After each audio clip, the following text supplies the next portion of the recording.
like you're a golfer, and you know how important having your golf clubs fit for you is, right? Absolutely. Your clubs have to, even though it's a golf club, all golfers use golf clubs, right?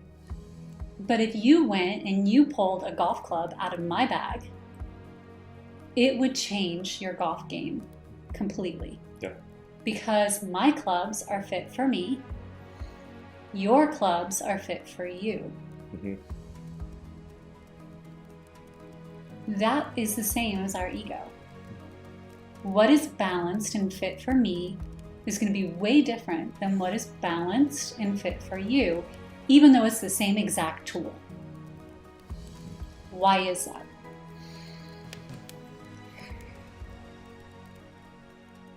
I can definitely tell you all the reasons in golf. It's going to be the same. Same. No, it's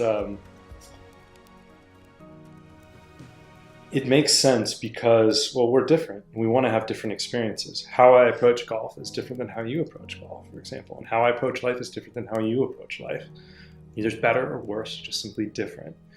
And so when I have clubs that are fit for me, or when I actually have the awareness to take that time for myself to, like an ego standpoint, be aware of my ego that is fit for me, then I can actually approach life just as I would approach golf from a much more intentional perspective.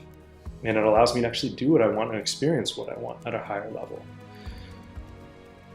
And the beauty about that is that it's even, once you actually do have that relationship, just like with golf clubs, if I have this amazing set of golf clubs that is fit exactly for me and I can hit the way I want to hit and I can actually execute the shots that I want to hit, well, the next question is, well, when do I hit those shots? And so, it is ironic that through the process of understanding ego, that we actually have to learn how to balance the ego within that. Because there's times where, I may be set up perfectly for a shot that's, maybe I could possibly do it, but then I get too much in my head. I'm like, oh, I got this, no problem. And then I ended up making myself in a worse position because I used a club in an incorrect way that wasn't actually, because it wasn't well thought out, it wasn't intentional, it was glorified in many ways, which is not a reality, and so there's a balance there. And so if it's not just about what tool to use, it's about when to use it. Yes. And so, in that situation, maybe if it's a practice round, for example, and I want to go for it just to experience that, maybe hitting the green in 2 on a par 5, well, practice round's great. That's the experience. It'll help me understand. So in the tournament, maybe I won't do that. It'll get me out of my own way, if you will. And then so during the tournament, I will actually, if that happens again, I won't be like, oh yeah, I'm just going to go for it and then end up in a worse position.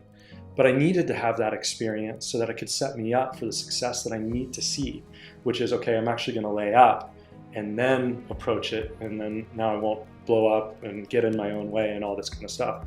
I'll actually, I'll have all the tools, I'll know exactly how to utilize them to then have the full experience that I want to have.